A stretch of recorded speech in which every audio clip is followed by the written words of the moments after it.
Sebuah peristiwa menakjubkan yang menandakan akan keagungan Allah Subhanahu wa Ta'ala terjadi pada jasad Raja Fir'aun. Ketika para peneliti membuka mumi-mumi dari keluarga kerajaan Fir'aun, semua berjalan normal. Ketika para peneliti membuka kain kafan yang dililitkan di jasad Raja Fir'aun, tiba-tiba saat lilitan kain di bagian tangan dilepaskan, tangan kiri Raja Fir'aun terangkat ke atas.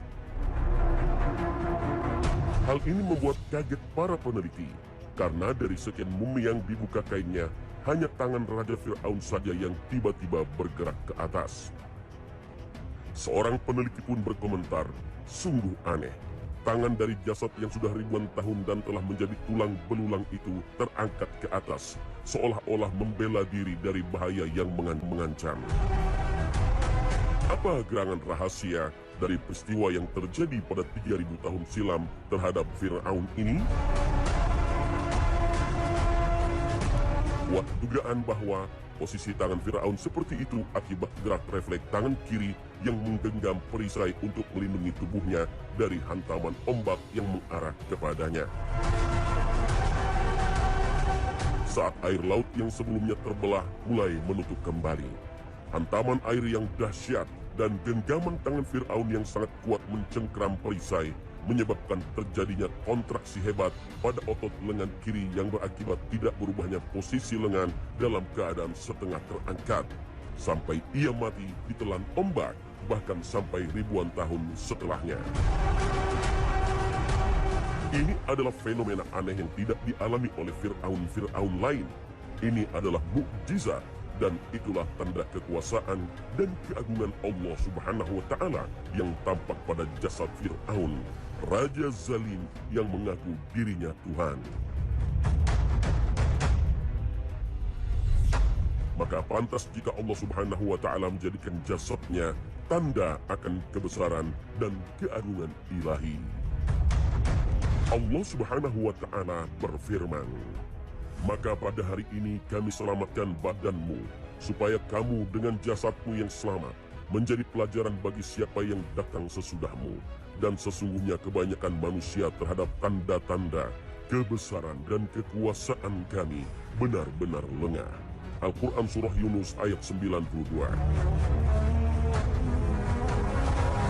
Setelah Raja Fir'aun dan bala tentaranya tenggelam di laut, akibat Nabi Musa memukulkan kembali tongkatnya atas izin Allah Subhanahu wa Ta'ala, kuat dugaan bahwa salah seorang bala tentara Fir'aun ada yang selamat dan bergegas kembali ke ibu kota Mesir mengabarkan peristiwa ini ke kerajaan. Pejabat dan pasukan Mesir yang tersisa pun segera menuju lokasi kejadian. Jasad Raja Fir'aun ditemukan dan mereka mengangkutnya dalam kereta kerajaan. Pihak-pihak yang berwenang di kerajaan pun merahasiakan kematian Fir'aun. Jasad Fir'aun selanjutnya dirawat sesuai prosesi yang lazim dilakukan terhadap raja-raja Mesir yang telah mati. Namun atas kehendak Allah Subhanahu wa Ta'ala, kebenaran mulai terkuak dan menjadi rahasia umum bahwa Raja Fir'aun tewas ditelan laut. Keraguan rakyat Mesir terhadap ketuhanan Raja Fir'aun ini pun memicu tindakan yang sengaja mereka lakukan untuk mencederai keagungan Fir'aun. Mereka pun menjarah dan mencuri benda-benda berharga peninggalan Raja Fir'aun dan raja-raja Fir'aun sebelumnya.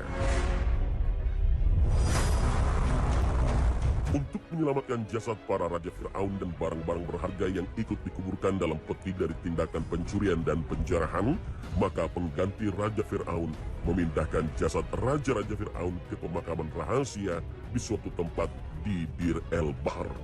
Dengan demikian, sepanjang 2800 tahun, mumi para Fir'aun itu dapat diselamatkan dari tangan para pencuri dan penjara. Berabad-abad kemudian, pada abad ke-19, seorang petani Mesir bersama beberapa saudaranya secara kebetulan menemukan sebuah pintu masuk menuju pemakaman rahasia para Fir'aun. Diam-diam mereka keluar masuk makam untuk mengambil barang-barang berharga berupa emas, permata, dan perabot-perabot tembikar yang tersimpan bersama mumi dalam peti. Baru 10 tahun kemudian, pihak berwenang dapat mengungkap penemuan para petani itu. Maka dinas pelestarian benda-benda purbakala Mesir berhasil memindahkan seluruh mumi di pemakaman rahasia Deir al-Bahr untuk selanjutnya ditempatkan di Museum Nasional Mesir. Wallahu a'lam. Pemirsa Khazanah, dulu orang tua selalu menyuruh anak-anak masuk rumah ketika waktu maghrib. Alasannya banyak setan di luar. Ternyata memang apa yang dikatakan orang tua dulu itu berdasarkan anjuran Nabi Sallallahu Alaihi Wasallam. Rasulullah Sallallahu Alaihi Wasallam bersabda, ketika malam tiba, dekatkanlah anak-anak kalian kepadamu, karena waktu itu setan berkeliaran. Sejam kemudian kalian dapat melepaskan mereka. Dan tutuplah pintu-pintu rumahmu dan sebutlah nama Allah. Padamkanlah lampu dan sebutlah nama Allah. Tutuplah minumanmu dan sebutlah nama Allah. Tutuplah juga bejanamu dan sebutlah nama Allah, sekalipun hanya dengan meletakkan sesuatu di atasnya. Hadis riwayat Al-Bukhari. Dalam hadis lain Rasulullah SAW juga bersabda, janganlah kalian membiarkan anak-anak kalian saat matahari terbenam sampai menghilangnya kegelapan malam. Sebab setan berpencar jika matahari terbenam sampai menghilang kegelapan malam. Hadis riwayat Muslim. Profesor Dr. Insinyur Haji Osri Rahman MS dalam bukunya The Science of Solar menjelaskan bahwa di waktu menjelang maghrib, spektrum cahaya di alam akan berubah menjadi berwarna merah. Cahaya sendiri merupakan gelombang elektromagnetis yang setiap spektrum warnanya memiliki frekuensi, energi, dan panjang gelombang yang berbeda. Maka jika sore berangsur menuju malam, akan terjadi perubahan spektrum warna alam yang memiliki kesamaan frekuensi dengan jin dan iblis, yaitu spektrum warna merah. Di waktu seperti inilah setan dan jin memiliki energi yang kuat karena memiliki resonansi yang sama dengan alam. Karena itu, jin bangkit dari persembunyiannya dan mulai bertebaran.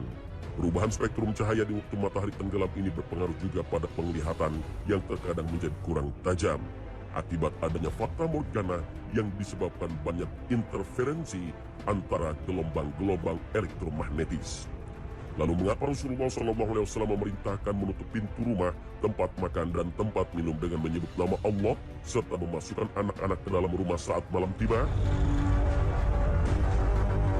Ketika Rasulullah SAW memerintahkan untuk menutup pintu rumah, menutup tempat makan dan minum dengan menyebut nama Allah, serta memasukkan anak-anak ke dalam rumah di waktu malam telah tiba, maka ini semua bukan tanpa alasan.